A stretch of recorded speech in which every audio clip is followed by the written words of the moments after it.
Daphne Rodrigues, 30/11, em Franca, estado de São Paulo. Olha, são brasileiros mesmo. Eu acho que lá para trás tem índio, africano, mas foi muito boa, bem tranquila. Cidade pequena, nós ficamos 10 anos lá, né? Eu fiquei, né? 10 anos lá. E muito bom, aquela época era maravilhoso ser criança numa cidade pequena. Tenho 2 mais velhos. Até os meus 10 anos. Depois nós viemos aqui para São Paulo. Na verdade, meus pais gostavam um pouco de mudar, sabe? Mudar um pouco a vida.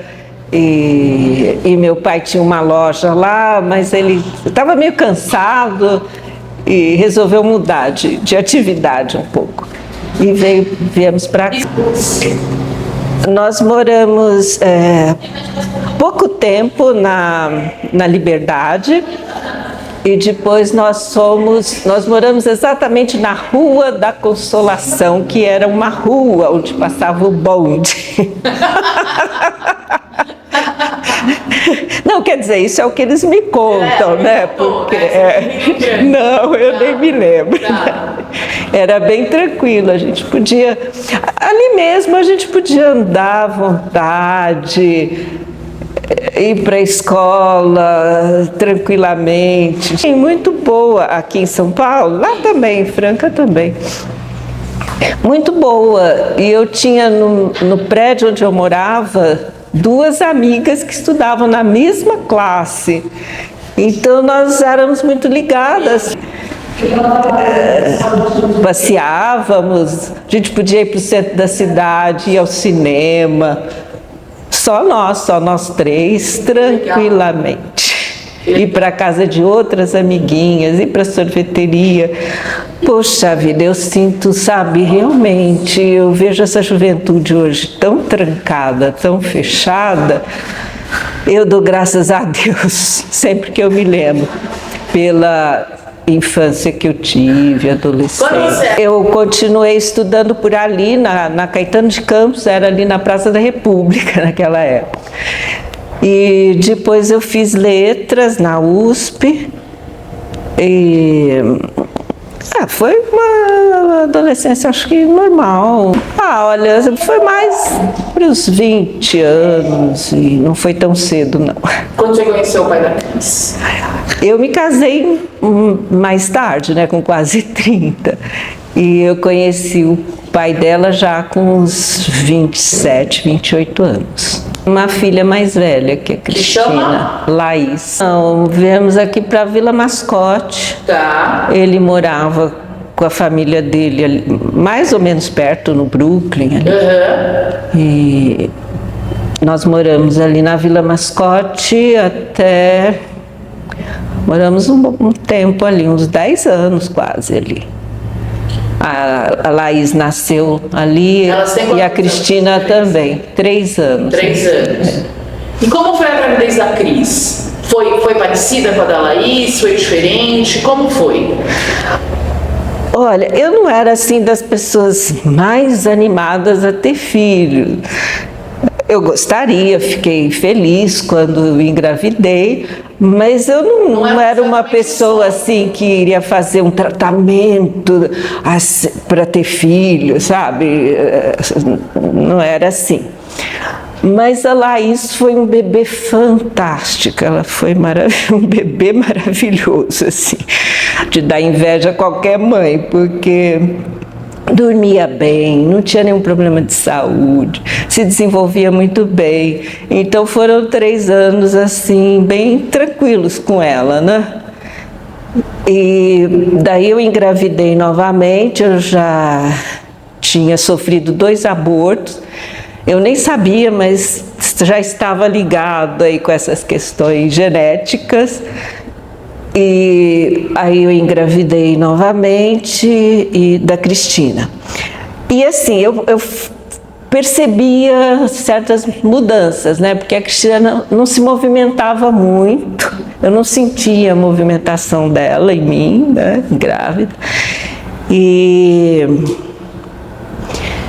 fazia os exames, ela era meio pequena, então aquilo, né, já me deixou assim um pouco, não preocupada, mas... E quando ela nasceu, a Cristina é assim, é sempre uma incógnita. Então, os médicos não sabiam o que era. Então, ela ficou assim, porque a Laís só ficou na maternidade uma noite. E a Cristina ficou 5 dias. Para mim já foi muito. Sim.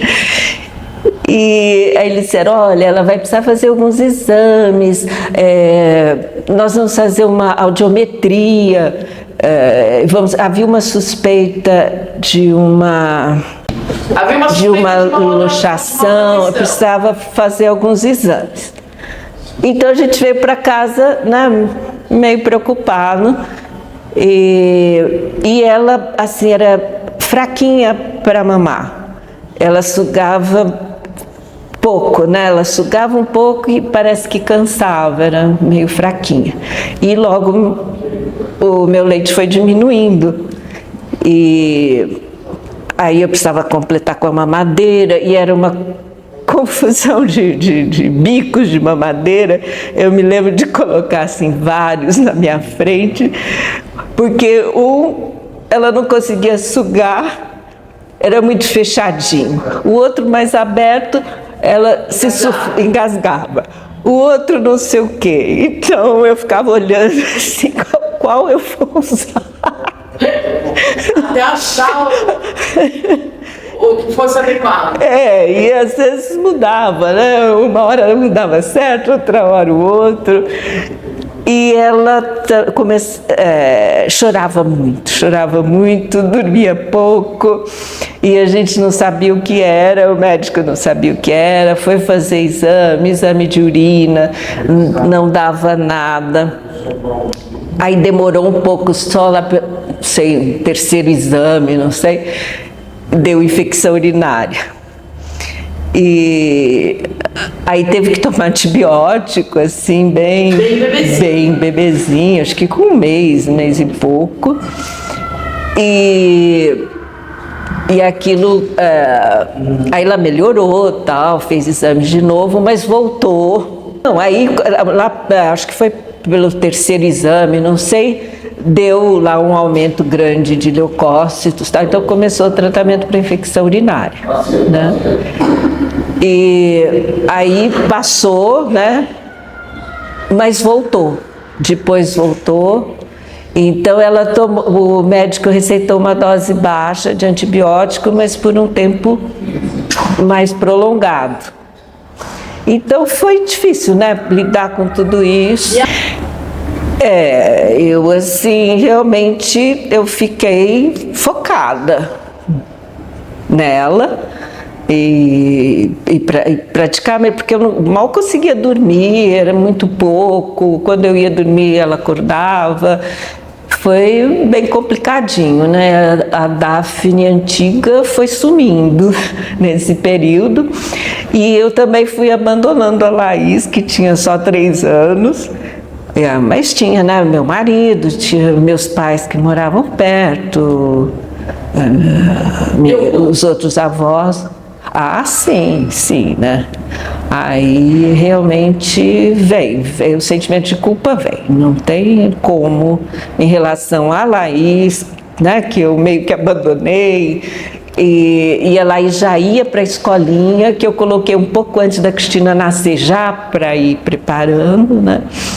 Mas aí ela não queria mais ir para a escola.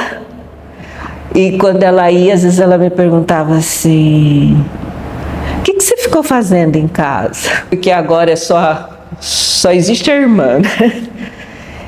E então para a Laís foi difícil. Ela carrega aí umas até hoje. Até hoje? Essa falta, né? Essa falta que a mãe faz, né? Ficou mal. Porque de repente mudou, né? De repente mudou.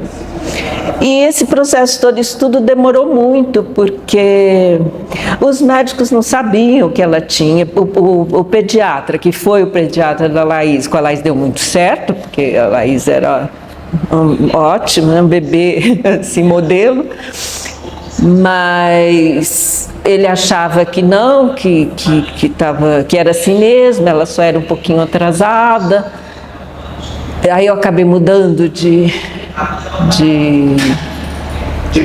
pediatra, e esse médico eu já conhecia há muito tempo, porque ele era também clínico geral e eu já tinha me consultado com ele, então tive que abandonar também. E sabe, aí procurando outro médico, porque eles também não estavam entendendo. Foi um ano bem complicado, até que uma amiga nossa, psicóloga, ela conhecia uma mãe que também teve problemas com o filho, e aí ela indicou um médico, então fomos lá, aí a situação foi se encaminhando com esse médico. Ele logo pediu o cariótipo, logo pediu uns exames. Aí o primeiro, com a Cristina é sempre assim, até hoje. O primeiro exame não esclarece.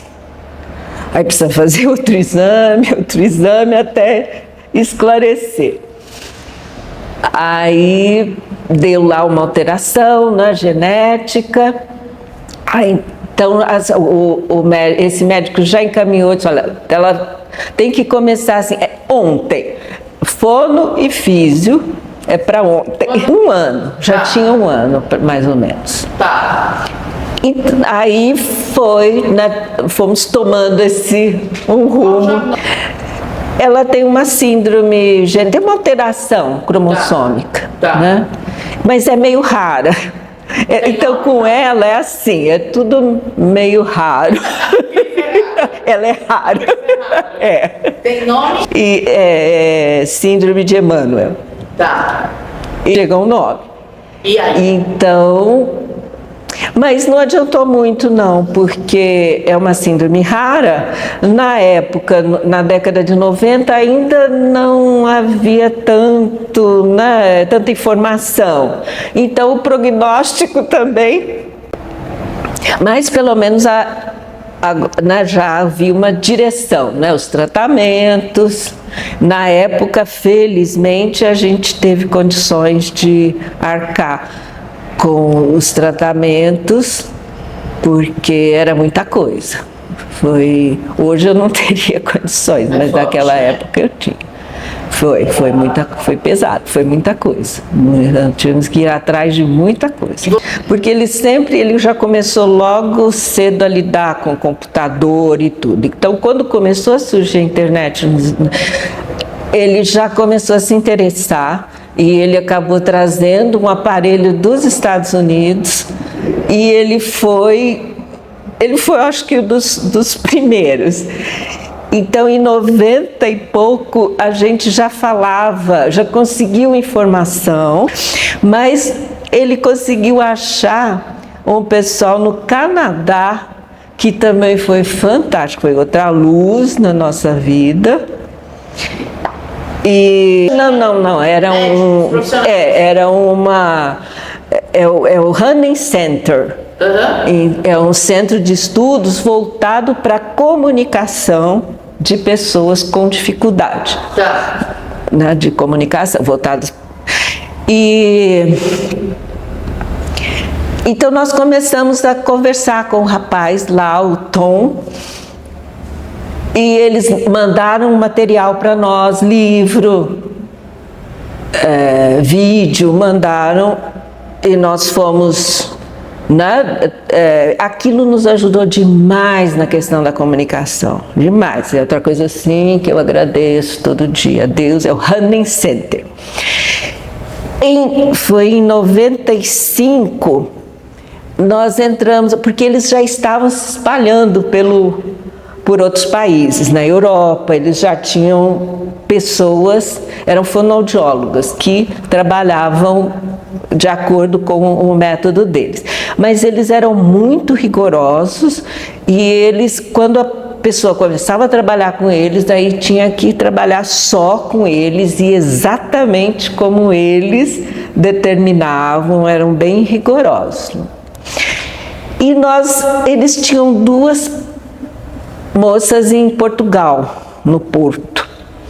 Então nós entramos em contato com essas moças de Portugal e começamos a conversar com elas, ligar para elas e entrar em contato. E no fim nós nos reunimos, como a Cristina fazia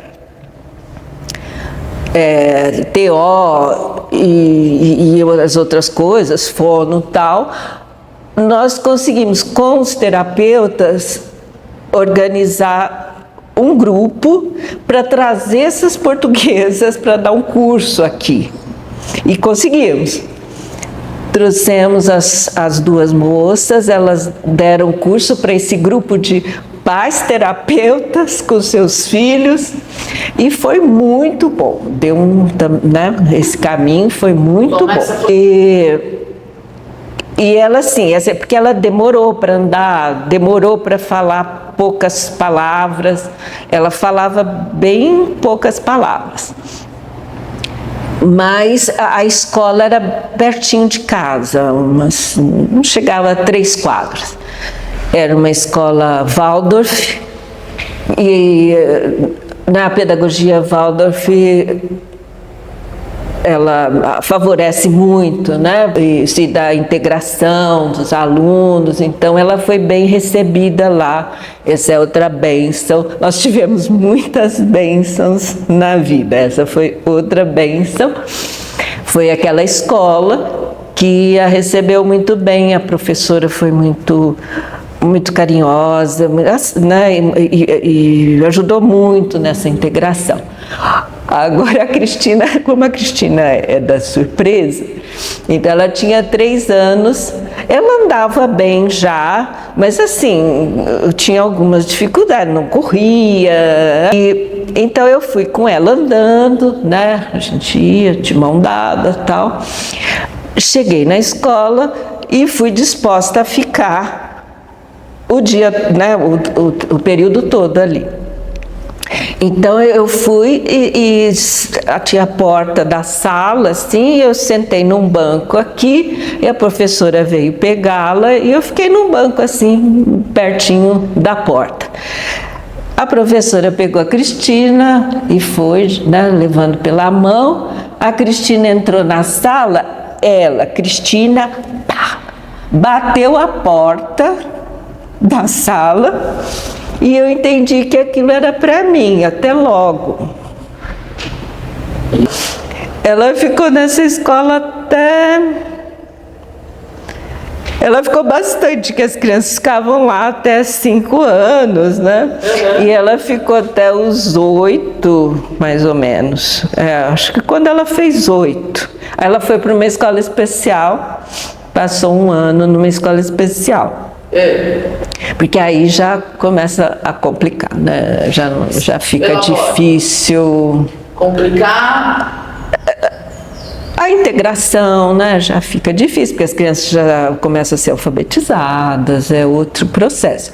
Mas na escola Waldorf ela participava de todas as festas, dos teatrinhos, das danças. Ela entrava no grupo e participava, né, das atividades. Não, foi boa. Ela ficou bem. Ela gosta de gente, gosta de se relacionar. Então isso ajudou muito. Ela ficou bem.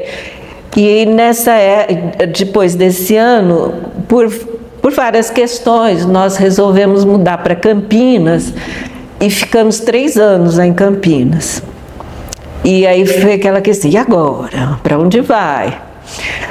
E então nós descobrimos lá uma escola, a Curumim, que também foi outra bênção na vida.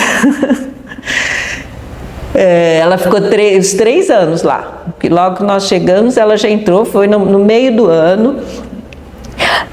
Lá era uma escola normal, pedagogia Freinet, que também é uma pedagogia que ajuda muito a integração, né? E ela ficou numa turma de crianças um pouco mais novas que ela, uns 2, 3 anos mais novas. Ela entrou nessa turma, acho que eles estavam lá no pré, não sei. E essa escola também foi fantástica. As crianças, olha, eu não sei, as crianças receberam muito bem a professora. Todos gostavam de ficar com ela. Eu ia levá-la para a escola, ficava lá, às vezes chegava mais cedo para buscar, e eu percebia que as crianças eram carinhosas com ela, atenciosas. E a professora inventou a professora, cada dia ela escolhia um aluno para acompanhar a Cristina. Então esse aluno ficava sentado do lado da Cristina, fazia as atividades junto com ela, ajudava e levava ao banheiro, ia junto, né, para ajudar. Depois a professora me contou que eles disputavam. Para ver quem ajudava. Para ver quem. Legal. Legal. Eles queriam. Eu acho que se algum não quisesse participar, eu acho que a professora não ia, né? Porque os outros queriam. Sim. Queriam ficar com ela. E eu fui testemunha disso, porque uma vez eles foram fazer um passeio. E eu fui junto, fiquei lá, né, com eles. Uma tarde, não sei. Eu, a única mãe, né, que estava lá. E tinha escorregador, tinha os brinquedos lá. E eu fui testemunha disso. Eu não fiz nada. Eles levavam a Cristina no escorregador. Eles faziam tudo. Eles iam e cuidavam. Eles tinham o quê? 7 anos, 8 anos. E eles cuidavam dela. E eu fui realmente testemunha de vários, e eu achava muito engraçado que um menininho, coleguinha dela, quando a escola, a gente entrava, o portão grande, tinha assim um corredor grande, e tinha muita árvore, era assim bem, e umas salas assim de madeira, aquele ambiente, né, mais de natureza, assim. E aquele corredor longo que estava na sala deles. Eu chegava com a Cristina, esse menininho logo vinha receber a Cristina. E ele pegava a Cristina assim pelo braço, ia de braço dado, e ia levando para a sala. Eu sempre ali olhando. Então, aí nós voltamos para São Paulo. E ela ficou numa escola especial. Mas depois de um tempo nessa escola, assim, a escola era boa, a Cristina gostava de ir, mas eu não estava muito satisfeita, porque eles tinham assim, ela tinha um caderno, né? Porque eles estavam lá na alfabetização das crianças, tentando, porque era escola especial. Mas você via que o caderno, parece que ela não mexia naquele caderno. O caderno era feito pelo professor, era tão bonito, tudo, né? Tão bem feito e tal. Então, só 2 vezes por semana que eu gostava, porque uma vez eles tinham culinária e outra vez eles brincavam numa horta, né? Cuidavam de uma horta e tal. Então, eu achava aquilo mais legal. E eu pedi para ela ficar só esses 2 dias, eles não concordaram. Então eu acabei tirando a Cristina e eu fiquei meio perdida ali, não sabia bem o que fazer. E eu comecei a procurar umas atividades para ela. E na época eu também eu fazia um voluntariado, eu dava aula para um menino ali na Chácara Santo Antônio. Eu ia lá e eu levava a Cristina comigo e ela ficava junto muito bem. Eu ajudava o menino nas atividades dele, da escola. E quando eu voltava de lá, eu comecei a passar, eu passava em frente de um lugar e eu via ali os cadeirantes e tal. Aí eu fui me informar, era uma ONG e eles atendiam ali também especiais. E eu acabei levando a Cristina para lá, ela fez fono lá, fez físio, eles tinham um grupo também, tinham umas atividades. E depois eu descobri que alguns iam para a Casa de Cultura para participar das atividades de pintura na Casa de Cultura. E aí no começo eu até achei, puxa, isso aqui acho que a Cristina não dá para ela, porque é pintura. Até que, eu acho que no outro ano, o responsável lá pela ONG disse, olha, eu acho que dá para levar a Cristina, quer tentar? Eu falei, vamos lá, né? E, então a Cristina começou a viver, era o começo do Algacós, né? Olha, essa foi outra grande bênção na vida. E a Cristina sempre chegou muito feliz lá, era só dizer, hoje tem pintura. Ela já ia toda animadinha e já chegava, né, meio correndo, entrando, correndo, e não sei, fazendo aquele movimento todo.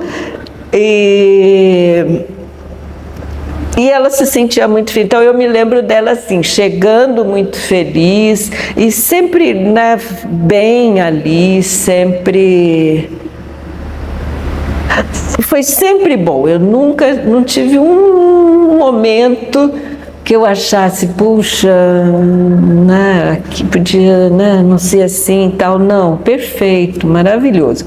E ela foi adquirindo uma habilidade, foi melhorando bem a habilidade manual motora dela. Né? Olha, para mim, na verdade, às vezes eu digo que eu sou siamesa, né? Nós somos siamesas. Eu abandonei realmente na minha vida muita coisa, né? Abandonei muita coisa, deixei de trabalhar. Tentei, né, vou fazer algumas coisas, mas sempre foi meio difícil, porque ela sempre exige bastante. Então ficou, né, um lado da vida assim que eu deixei, que eu não gostaria de ter deixado, mas tive que deixar. E também na vida pessoal, né, a gente acaba restringindo muito. Quer dizer, qualquer coisa, até as idas ao cinema, as saídas, as amizades. Então, só ficaram mesmo as pessoas mais próximas. E eu não acho que isso também seja totalmente negativo, não. É claro que eu sofri perdas grandes. Mas eu acho que eu também refinei muita coisa na vida, muita. Só o supérfluo foi embora. Essa parte é difícil, muito difícil. É muito difícil pensar, né, na Cristina sem mim. E embora ela tenha irmã, mas é difícil, essa parte é difícil, bem difícil. É difícil pensar no futuro. Muito difícil, muito difícil. Às vezes eu fico sonhando com certas coisas, eu tenho, assim, será que a gente... até já falei com algumas pessoas, mas assim, é muito difícil, essa é uma coisa assim, muito ideal, né? De ter um grupo de familiares que assim se encontrem com certa frequência, né, para conhecer as outras Os outros deficientes ou dependentes. E no caso de faltar esse grupo daria um suporte para os outros. Né? Interessante. Interessante, né? Muito interessante. Porque eles já se conheceriam, já haveria ali um elo. E sei, é a única coisa que eu penso, porque para a gente, né, para ficar só com a irmã, mas a irmã precisa ter a vida dela também, rede de apoio familiar. E, inclusive, se pudesse ser ligado a um lugar onde alguns pudessem morar, alguns que precisassem, né, morariam ali, e os outros frequentariam aquele espaço. Então já haveria esse elo, né, entre eles. E os pais também estariam ali, os pais ou os familiares também estariam ali dando um suporte, não ficaria só por conta de funcionários, digamos, porque eu acho que é importante. Também porque eu acho que eles, sabe, olhariam com mais cuidado, com mais atenção. É um sonho, esse é o meu grande sonho, é esse.